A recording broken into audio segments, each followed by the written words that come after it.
Hello 12th class, this is your chapter 7, Rise of Popular Movements, and in the previous video we discussed about Bharatiya Kisan Union, one movement which was a part of North India. Now when BKU was there in North India, on the other side जो एक anti arrack movement जो था आंध्र प्रदेश के rural areas में वो movement भी we witnessed.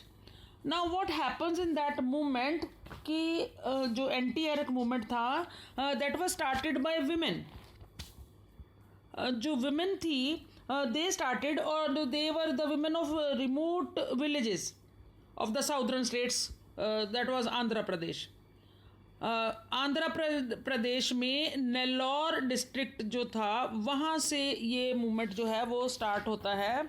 और how it started कि the programme national literacy mission के अंडर जो मास लेवल पे लिटरेसी कैंपेन्स चल रहे थे and the women they were there the part of that campaign literacy campaign Andhra Pradesh में. वहाँ से इसका ओरिजिन होता है. ठीक है. It began as a spontaneous movement and this movement was against alcoholism, excessive use of alcohol in the remote villages of Dubanganta, Nellore district in Andhra Pradesh. Okay, with the movement जो momentum था political parties का वो भी इसमें enter होना शुरू हो गई थी. जब जो ये मूवमेंट बढ़ा the political parties also entered at a very large state. And eventually the movement resulted in the declaration of total prohibition of liquor in India. This is what I am telling you the end of it. कि end of it में क्या हुआ, total prohibition की बात हो गई थी. और this movement proved कि how women they can take a lead and such a serious issue it was. Why? Because they were suffering socially also, economically also. Their families were ruined.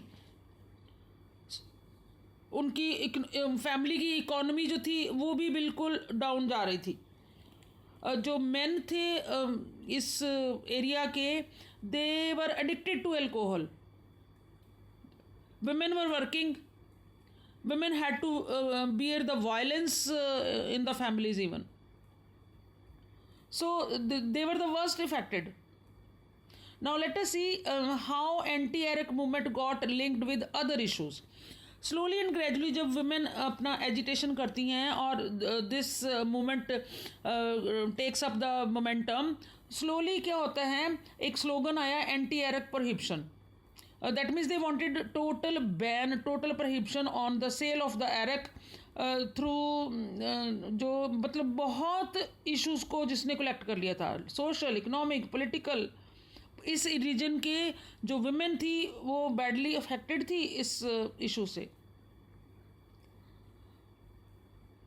The women's they came out in open to discuss the issues of their domestic violence. नहीं तो अपना internal family issues nobody discusses, but they were so disturbed with this problem, with this issue of domestic violence.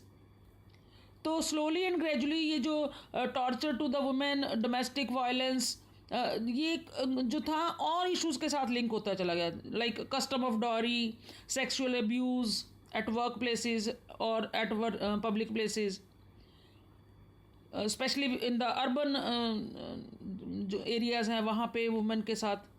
So their work led to a realisation that issue of injustice to the women और जो gender inequalities थी उनके साथ भी ये attach होता गया. And during 80s the women's movement focused on the issues जो थे, फोकस वाले इशू क्या बन गए थे, the issue of sexual violence against women within the family and even outside. बहुत कंपेन किया इन्होंने and these campaigns contributed a great deal of increasing overall social awareness I हमारी सोसाइटी में. People they started talking about women's question. Clear? So these type of campaigns they contributed a great deal of increasing overall awareness. Focus of women's movement जो था gradually shifted from legal reforms also, बहुत सारे legal reforms भी किए गए. 73rd and 74th amendments have granted reservation to the women in the local level political affairs. मतलब the movement which started with a single demand, that abolition of prohibition of sale of the liquor in this area, why because the women they were suffering. So this movement जो है slowly and gradually जो है link हो जाती हैं rest of the issues of the female generation of the country also. So this was all about your anti-Arab movement. Thank you.